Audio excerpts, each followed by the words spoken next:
So, good day, ma'am. Our topic is all about karate-do or karate.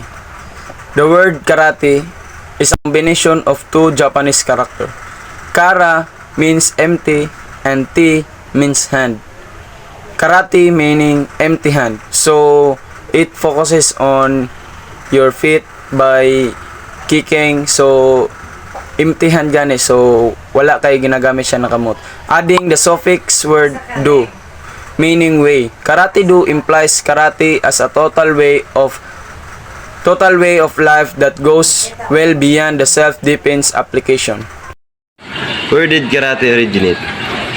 Japan officially recognized karate as a martial arts only 86 years ago, and its origin are not in mainland Japan at all. It was born in the archipelago of Okinawa, a long independent kingdom whose culture was heavily influenced by China, which maintains its own identity today. The most famous martial arts of Japan, karate, also known as karate-do, a martial arts and combat sport developed in Japan, is characterized as a striking art that uses kicking. Today, karate is loved as martial arts, combat sports, and sport with worldwide popularity. Hi guys, so ang my report is all about Gichin Funakoshi. So guys, si Gichin Funakoshi dai guys, siya ang primary father of karate do. Tapos siya ang nag-public sa karate do sa Japan kadtong 1917. So kana dai si guys, si Gichin Funakoshi gikan na siya sa public school sa una. Siya ang pinakauna na estudyante sa eskwelahan na sa Okinawa. Siya pinakauna na estudyante ng about ng karate do. Tapos ang karate do dai guys, wala gina siya na nagsugod sa Japan. Kibali si Gichin na lang ang nagdala na sa Japan. Pero ang kanang karate do guys, nagsugod yun na siya sa archipelago of Okinawa, a long independent kingdom whose culture was heavily influenced by China, which maintains its own identity today. So kana nagsugod din na siya sa katong archipelago of Okinawa, which is sa China. Tapos kana si Gichin taga Japan man na siya guys. Tapos nag-eskwela siya dito na schools mo. Siya ang first primary father sa karate do sa Japan. So sa Japan na lugar guys. Tapos kanong mga rules sa una, mga styles mao gyapon ang ginagamit karon, na mga nadungag gamay man sa kadugay na na good 86 years ago na good guys. So dugay na gyud siya. Isa pa pod guys, ang tawag dai sa ilang teacher dito guys kay mao ni siya sensei sa Japanese word na siya guys. Mao na siyang tawag sa mga sa tigtudlo kanang ay knowledge ba sa about sa karate do, mga knowledge, mga tudlo, or sa ato pa diri master ana god guys. Mao na siya ginatawag sa word pa na Japan sensei. Mao na siya ang nang nag-a-assist sa mga student para nang kanang trainer siya guys, kanang tigtudlo sa mga estudyante. Tapos mao lang gid ang common na ginatawag dito sa Japan sa ilang tigtudlo kanang sensei guys. Mao lang guys. Some benefits of karate: self-defense, fitness, energy, and vitality. Self-defense. Karate can be a very effective form of self-protection if it's taught and trained correctly. As you probably know, karate was not designed for sport fighting. It was designed for self-defense and personal protection. Ang self-defense ay nakapaloob ng konsepto ng pagdepensa sa ating sarili o pagtatanggol. Maaaring gamitin ng isang akusado upang makaiwas sa pananagot sa kanilang ginawa. Ang karate ay maaring maging isang napaka epektibong paraan ng proteksyon sa sarili kung ito ay itinuro ng sinanay ng tama, dahil malamang na alam mo na ang karate ay hindi dinisenyo para sa pagtatanggol sa sarili at personal na protection. Fitness, energy, and vitality. From a fitness perspective, the techniques practiced by white belts each class involve the use of every muscle and bone in the body, making it an excellent all-over body workout involving the entire body. Also serves to develop balance, agility, coordination, and flexibility. Many students who have never been good at regular sports often become highly competent in other sports after training in karate. Fitness, energy, and vitality.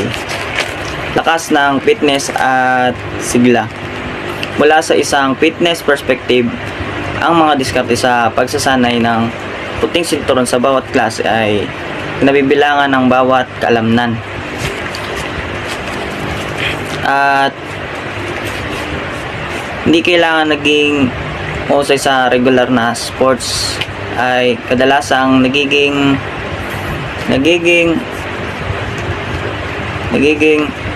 mataas na kakayahan sa iba pang mga sports pagkatapos ng pagsasanay sa karate. Ang angkop na pangangatawan o angkop na katawan o ay binubuo ng maraming mga bagay na katawan sa lakas ng katawan, kakayahan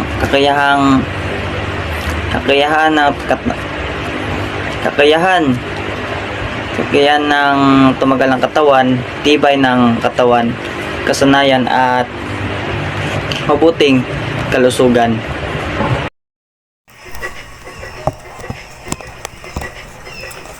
So, family instilling and success values. While it is a system of self-defense and all-encompassing body workout, karate also promotes values congruent with the family unit and success. It is an environment that promotes respect and courtesy.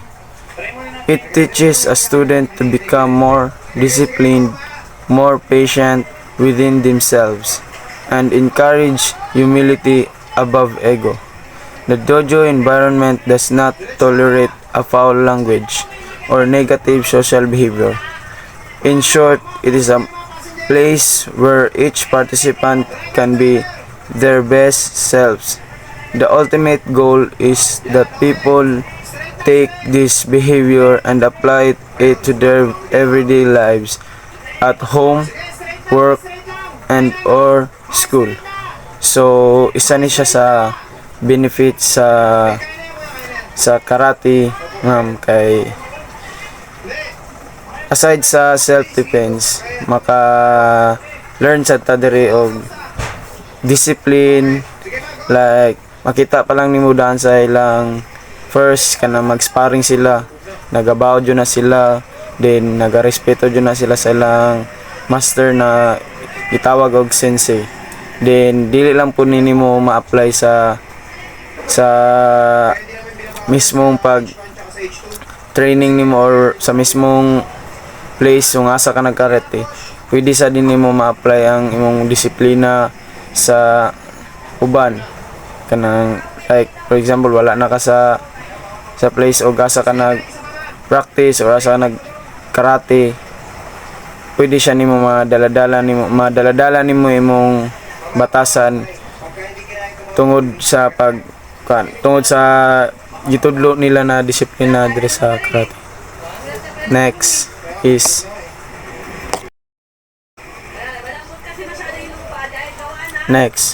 character development. In the most sports, you win or lose. As karate is an individual activity, there is no losing nor there any pressure of letting the team down. And as such, a student may focus on developing at his or her own pace and seeing themselves getting better, more skilled, filter stronger and more coordinated, and etc. Week after week, their self-confidence grows. Classes can be as hard as you allow them to be.